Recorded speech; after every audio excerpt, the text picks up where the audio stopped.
Hello, and welcome back to my channel. Welcome to Chats with Lee here. Today, I'll be talking about the Church and Prejudice. It's so cold out here. Northern Taiwan is getting so cold. It's like deep, but we won't stop making the content. Hi, everybody. I've settled well. I've settled in, and I figured why not get back to making YouTube videos. So today, I'm going to be talking about the church or religion and prejudice, whatever. But firstly, I'd just like to say why I'm thinking, oh Lord, why I've come to talk about this video at this point in time, at this time in my life. First of all, it's something that I've always thought, and second of all, it's something that has been amplified since moving away, and just seeing how I'm really trying to find the words, but they're just not there. It's not a good day for me Englishically, but the point that I'm driving to is that I'm doing this today. So, talking about the Church and Prejudice, I'm not talking on behalf of people, a race or gender or a sect of people. I'm just speaking on behalf of my brain, myself, and I, and what I've observed. And you may agree with me, you may disagree with me, which is okay. So today we're going to get our scriptural citation from 1 Samuel 16, from all of the verses, but specifically the 7. First let's get to know what discrimination is.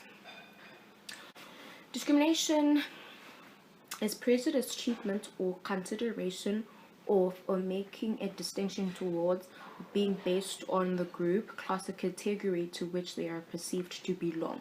So it's unjust or prejudicial treatment, English, of different categories of people, especially on the grounds of race, age, or sex, and sometimes religion, blah blah blah. So many things that we've heard being talked about. So in this age, at this period of my life, why am I talking about it? It's because I'm not gonna say necessarily the culture that I'm living in now is prejudicial or whatever, but I mean, I'm a girl who has this hair. I automatically stand out. Everyone else is Asian, even if they're not necessarily Taiwanese, they're just Filipino, Japanese, or other cultures. I mean, you really do stand out. So I guess you're thinking to really know, like, are you getting the treatment that you're getting because someone is seeing that you're different, or it's just what they do if you look like them, or whatever. So this video is divided into various categories. First category, yes, let's talk about racism. What is racism? Let's get the right definition. So, racism is prejudice, discrimination, or antagonism directed against someone of a different race based on the belief that one's own race is superior. So, racism is yes, prejudice or discrimination and antagonism of people based on that your race is superior than theirs.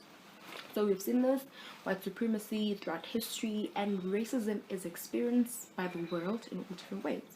In the United States, I know that it's definitely different from what happened during apartheid in South Africa, but it's still racism nonetheless, and it's still happening and recurring in certain spaces around the world, and so many things where people are unjustly and unfairly treated based on the assumption that the other race, which is white people, are better than the other people, normally or usually black people. Okay, cool. And then we got to talk about that. Most of it was fueled through religion, where scripture was read out of context to fuel. I mean, like, there's nothing new under the sun. King Solomon told us there's so many people who not only just racism, who use the Bible to fuel their own certain other prejudices, who can fuel misogyny through the Bible, even when the Bible didn't really talk about hatred of women, but people who gonna talk about it, blah blah blah. So the Bible is still being used out of context. So racism happened and was fueled by scripture such as the violent shall take it by force. Yeah, that part.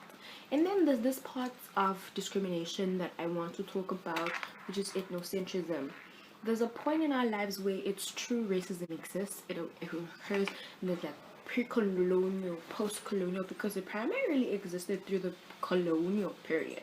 But one thing that we always more want to talk about One of the things that fueled racism and made sure that it worked was ethnocentrism. Ethnocentrism is a term used to social sciences and anthropology to describe the act of judging another culture based on the values and standards of one's own culture and superior, especially with regards to language, behavior, customs, and religion. Ethnocentrism, as much as it is comparable to racism, is not the same thing, but comparable, yes. If you can look back in history, racism came through colonialism, maybe partly religion, part of it you came through religion, whatever. But the point that I'm trying to put in ethnocentrism is that in Africa, basically, and I'm also from Southern Africa, I do know that racism might not be for everybody, happen everywhere, but ethnocentrism is big. Where back home, maybe we think we're better than Mozambicans, or South Africans think they're better than Zimbabweans. You know, that thing that's always this divide that we know we think we're better because our language, because of the way that we look or whatever. And if you look back in history, white people didn't outsmart the world by working their own. There was a time where there were other African tribes, or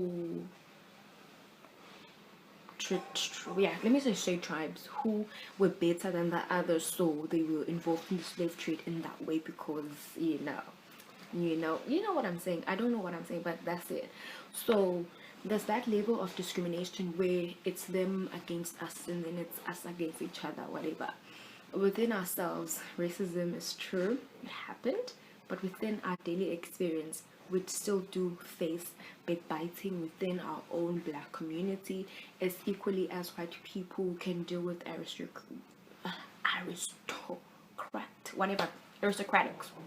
whatever. And then that brings in the issue of the other thing of classism, where you're being treated unfairly based on who is your father, who's your mother, which family do you come from, and it happens across the board. Go to India, there's a case system. So the problem that the world has is prejudice. We look down upon each other, and each and every aspect of it is as important as you need it to be, as it needs to be addressed across the board. So everybody is right at some point, everyone is wrong at some point, or whatever that we want to call it. But my point at this very moment is that, what does the Bible say about it? Because I know that the Bible can be used to fuel a lot of evil agendas by other people who read it out of context and use it for rubbishness. But now I'm here to rebuke it. So in 1 Samuel 16, so once upon a time, the Israelites were like, you know what, Lord? We're being attacked by these people. We have judges, blah, blah, blah, blah. We want to have our own king so that we can be as other nations. But the Lord was like, but I'm your king. But anyway, do whatever you want. And you know what it means when when you ask for something from your parents, and then you keep nagging, and they're like, okay, do whatever you want. It means, okay, I don't care about you no more. But maybe that's not what God said. Okay, so what happened is that gave them a king. The king was a bad king, King Saul. We know the story. Fast forward 1 Samuel 16. The Lord has rejected Saul and has now taken on a new king. And this new king is the little boy David. And he tends to she polysmally, but during that time he's being prepped to be king because he wrestled and fought over a bear and a lion, whatever the characteristics we need in a king. But no, the body, not so quite, because we have these preconceived ideas of what the king is supposed to look like. Prince Charming, right? He's supposed to have bouncy hair. He's supposed to have, girls, the things.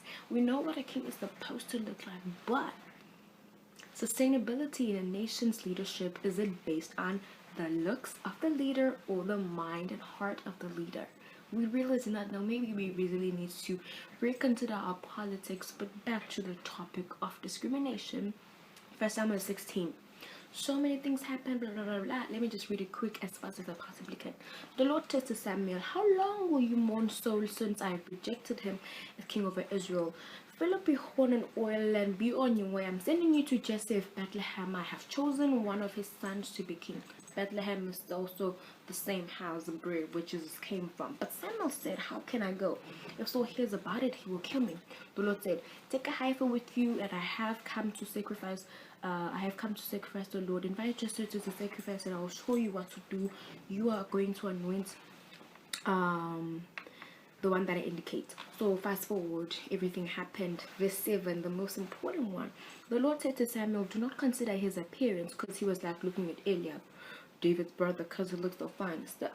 So do not consider his appearance or his height, for I have rejected him. The Lord does not look at the things people look at.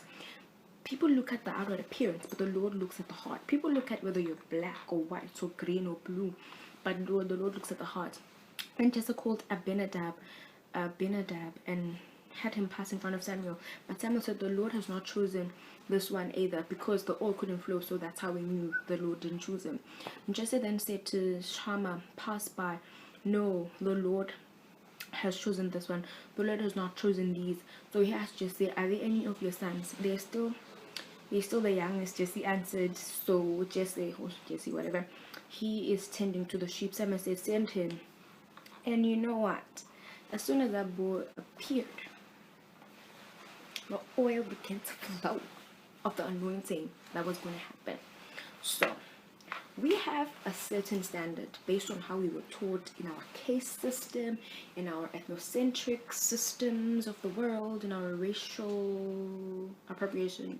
Wait, I'm not sure if I'm using any terms correctly, but the point is, we are taught since we're kids, children, whatever, even if we're from the base of religious backgrounds or whatever, that this is what is right, this is what is wrong.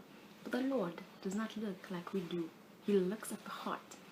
So my point at this now moment is that, can we really reconsider and really want to inquire of him what things are supposed to be like? Because at this point, whether we really are black people trying to fight for our rights, or green people trying to fight for our forests, whatever thing that we want to, all of us have a problem within ourselves, because racism is not the only problem that black people have to face.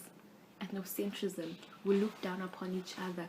If you look at civil wars, if you look at genocidal blasphemy, why am I thinking of genocidal? But if you look at all these things, they are partly fueled by systems of sociology, and this can get as political as it began when you look at the Marxist theorists and conflict perspectives, and how this thing is all tailor-made and designed by a grander plan than we can see on our own platform. But the point is, it's a long way for us to go. Let us all stop being discriminatory and prejudicial, because we keep looking with our eyes, and we always affirm even about things that we don't understand. One of the greatest teachings from my mom was that, one, never criticize anything that you don't understand. So if you don't understand someone's culture, don't hate them and try to kill them, whatever. I don't know, but I think it's about time to just tell y'all to subscribe, like, leave a comment, because I have nothing else to say. Maybe the conversation will come as we talk together and let's talk to each other. Bye. Hi. See you later. Bye.